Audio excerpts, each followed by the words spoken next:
Have you guys seen that new show on Netflix, Bling Empire? I am hooked, okay? Let's talk about it. Welcome back, my people. Today we had to switch it up a little bit. We're not on the couch.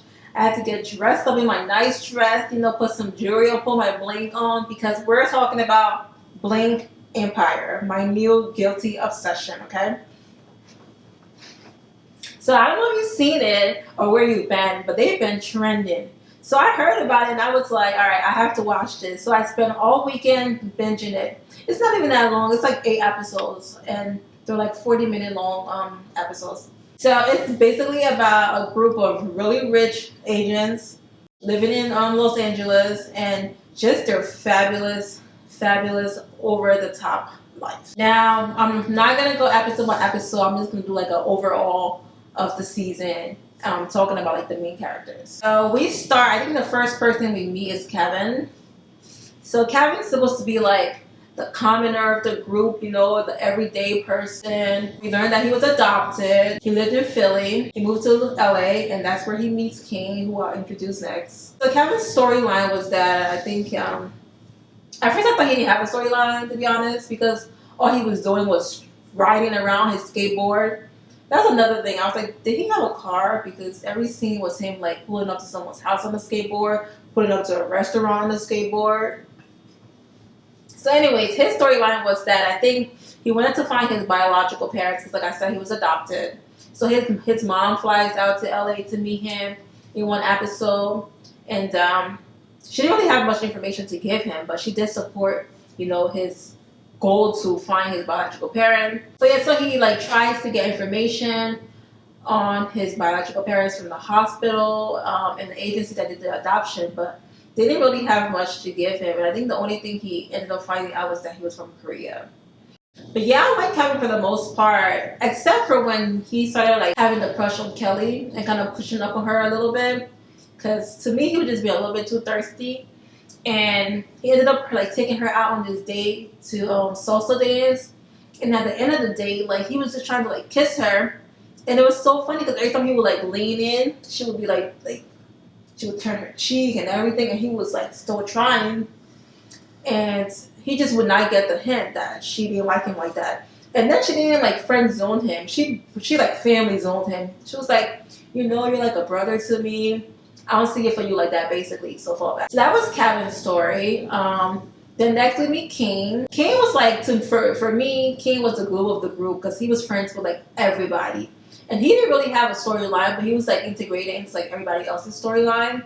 So we learned that King, his family's from like this big real estate empire in Singapore. Child, there was like, the mall y'all go to?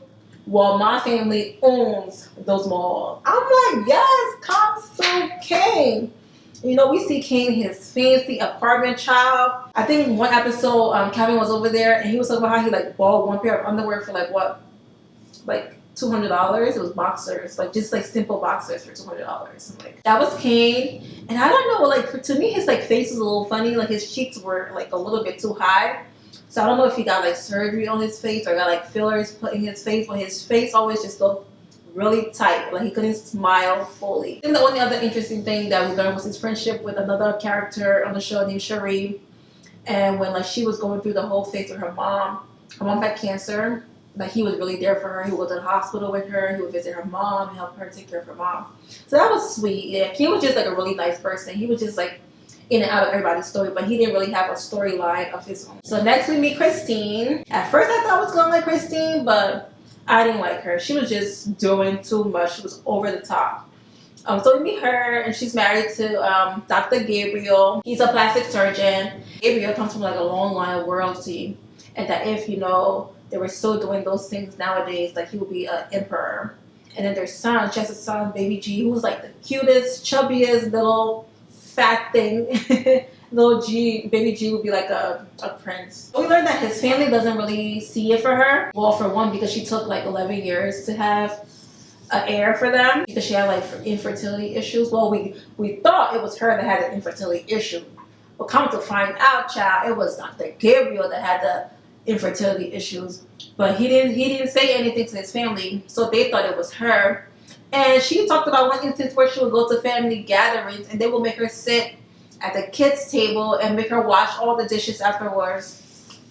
Couldn't be me, child. And Gabriel, with his chubby cheeks, knew he was the reason why they couldn't have kids all this time, was letting his family treat his wife like this. So now Gabriel wants to have more kids. He wants to give baby G a sister. And apparently they had 2 more embryos at the in vitro hospital, like on ice, trying to convince her for them to move forward with like the second pregnancy. And Christine, she was just not for it. Okay, she didn't want to. And then when they brought up option of surrogacy, she was kind of happy because she was like, oh, you know, Gabriel's parents are like super traditional Asians. They're not gonna go for someone else carrying their grandchild. But then come to find out, the parents was okay with the surrogacy child. They were like, it's fine, as long as we get a grandbaby out of it, that's cool. So now Christine finally had to fess up to Gabriel that, like, after going through all the trauma of how his family treated her, like, she's just now getting over it. She just does not want to have another baby, and she's not going to be okay with having, like, a surrogate, someone else carrying her baby. So that was mainly her storyline. And then her other storyline, child, was this, like, beef. Well, it was all in her head. This one-sided beef that she had going with my favorite character, the queen, the grand dame of the show, Anna, who I'm going to talk about later because we're going to save the best for last. So she had like this like thing going on with Anna, this competition. It was all one-sided. And she was all about like bragging like, oh, this is Dior, this is Louis Vuitton, this is like Louis Vuitton high-end jewelry. Like she was just very boastful and I didn't like that. So next we meet Kelly, dumb Kelly child. So we learned that Kelly's ex-husband was a scammer. Scammer them dear. So she was married to the scammer. Yes, she was. And he was a part of like the biggest scams, I think she said, that we've ever seen in this country. They had to like pay the government, I think, $160 million. But now, so her husband ends up going to jail. And then they had a divorce, obviously. But Kelly seems to be still living a good life. So I'm like, Kelly, how much of that money was you able to hide before the government came to raid your husband? Kelly definitely has some money tucked away somewhere to still be living in this freaking house in LA, overlooking the hills, floor to ceiling windows, spacious bathroom. You know, just a nice place for her to frolic with Andrew, okay? Talking about Andrew. Andrew was her Latin lover, apparently. He was an ex-Power Ranger, I believe the Red Ranger, from like the newer Power Rangers. And how long ago was Power Rangers anyway? So basically Andrew was a broke user in my eye, okay? And their relationship was just so toxic. They go on this trip to Paris that, you know, Queen Anna takes them to, right? And Kelly ends up leaving the hotel to go shopping with Anna. And then while Kelly's shopping with Anna, he calls her, right? And begins to like go ballistic over the phone. Talking about, oh, how would you feel if you woke up and I had left you there? Dude, we're in Paris. Who the hell is going to go sleep? And first of all, it was a free trip to Paris, okay? Someone takes me to Paris on a free trip. I'm not going to be sleeping. I'm going to be up, going wherever they want me to go, trying to sightsee, trying to do everything before they say it's time to leave, okay? So he was sleeping. So what did he want her to do? Stay there and watch him sleep? No, she was going to go shopping. I would have gone shopping too. So from that phone call and how ballistic he went, I was like, oh no, child. You're in danger, girl. You're in danger. So he ends up giving her this really like lackluster apology that just did not cut it for me. And then she forgives him. And then like he gets mad at her because some party that Kim was having. And Christine was asking her about it because Anna was there when he called her on the phone and was screaming and everything. So they're talking to her about it at the party. And then he gets upset because she's talking about their private life, but you was acting a fool in public and other people was around, so it wasn't really private. So then he goes off on her at the recording studio, child. So she ends up leaving, and then like they go to therapy, but therapy can't even help because Andrew is just like, I think Andrew's damaged basically. And he has some traumas apparently from his childhood. And it's not Kelly's responsibility to walk you through your trauma. You're supposed to go and figure things out on your own. And that's what one of the therapists that they go to talk to say, like, he needs to go and like better himself on his own, and then she goes and better herself. And then if they do want to get back together, they can. But him being broken and her being broken, it just was not. It was not gonna work, okay? And Andrew was just there living in Kelly's house, dropping off some pain every now and then.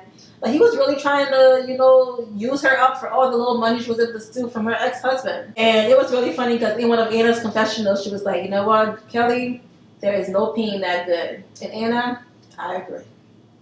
Moving along. So next we meet Kim Lee. And at first, you know, Kim Lee was my girl. You know, she was this very pretty thing. She had nice full lips, a nice good set of hair. We learned that she's a famous DJ. She gets like $50,000 a show. She's really big in Asia. We get to meet her mom as well. I loved her mom. It reminded me of my relationship with my mom. They're just like so fun. Her mom's energetic. I think they're at King's place, taking like pictures of her for his Instagram, because apparently King is amazing at taking Instagram photos. And her mom was just there like, yeah, like show some shoulders, like push up your boobs, show more cleavage, you know. And then she's like, you know what, mom, show me what to do. And here comes mom like, do it like this, do it like this. I'm like, yes, mom, come through. So her main storyline was her wanting to find her lost dad. So she goes to like this private investigator with Kevin to see what she could find out. No, first she went to her mom, but then she thought her mom would have a problem with her trying to find her biological dad, because she had a stepdad that kind of raised her in her life. She didn't want them to feel bad. But they kind of gave her their blessing. Like, they were like, yeah, we support you. She goes to the private investigator with Kevin, gives him all the information. And he actually ends up finding like a possible lead. But she was a little hesitant in like reaching out, because she didn't know if like married and his wife would answer the phone or what. So Kevin and King end up going to South Carolina on their own, unbeknownst to Kim, to find her dad. And that whole episode was hilarious, because they get to the house and they're like ringing the doorbell, but no one answers, and they're looking through the window, and they're like, they see a picture and they're like, oh, he's definitely Asian, he's definitely Asian. So then they go to like the neighbor's place, and the neighbor's like, no Tony lives here, his name's Michael. And then they end up going to like a nail salon, but they just can't find him. So they go back to the Airbnb that they're renting in South Carolina, and the number ends up calling them back and finds out that it's Tony's wife, and Tony passed away like 2 years ago. So that was kind of heartbreaking, that at the point in her life where she finally wants to, you know, find her dad, like he passed away. And so I have to be telling people, child, life is too short to be holding grudges and being mad at people, because tomorrow's not promised. You never know. So like I said, I liked her until she went to Anna's house for this like nice massage day that Anna puts together. And then she and one of like the other side characters ends up like going through the lady's house. So someone invites you to their house, first of all. You don't go upstairs. You stay in the common area, or you stay outside wherever the event is happening. So here she goes, taking it by herself with this guy. They go up in Anna's bathroom and they find like a penis pump, and they're like, oh my gosh, what the hell is that? That penis pump, like what is it? Don't touch it, don't touch it. So instead of like leaving, like you see something you're not supposed to see, okay, you leave. They take the penis pump and then throw it out in the yard where Anna and the rest of her guests are like getting massages and pampered. So Anna gets offended by this, you know, because I mean that's embarrassing. That's like finding like a sex toy, and then you're telling everyone that this lady had like a sex toy in her house. So then Anna gets upset, and instead of her just apologizing and being like, you know, I'm sorry, that was wrong of me, I should not have invaded your privacy like that. She does not want to like apologize. She doesn't take any accountability for what she did. She's trying to blame the guy, that it was all his fault. And that lasted for like an episode or two. So at that point, like I just was over her. She eventually ended up apologizing to Anna, but it was just too late for me. I did not like her attitude. So next we meet the lost cause Cherie. Cherie was just like this like sweet, innocent darling, you know. We learned that she's from like a Bling Empire. She has like a nice little trust fund. She was a singer for a while, but then her mom told her, you know, to quit because, you know, Asians, like, I guess they want her to be like a doctor or a lawyer or something like that. So we learned that, you know, her mom passed away recently from cancer, and she's still dealing with that, you know. We also know that she's kind of like a little bit like taboo in the Asian community because she was pregnant twice out of wedlock. So she already had a daughter, and then she was pregnant when the show started. So she basically had 2 kids with with her partner Jesse, and Jesse was just trash. Okay, so they've been together for 5 years. They've had, like I said, 2 kids, and he does not want to marry her. It's kind of like back and forth with her trying to figure out why he doesn't want to marry her, and then he gives her this like huge ring, but it's a promise ring, and it's like, what's the point? So then she's like trying to figure out, like, when are we gonna get married? You said 2020 is 2020 is coming up, so maybe it'll be this year. So eventually Sheree decides that she's going to propose to Jesse. At that point, I was like, nah, girl, see, I was with you all this time, but whatever this is, it's not my ministry. I'm not a part. I don't attend that church, and I'm sure your mom will be very disappointed that you're even thinking about proposing to this grown man. Javon, Javon was the new baby she just had, so it was like his 100th day. Apparently, Asian culture, when the baby has made it to 100 days, you have like a party.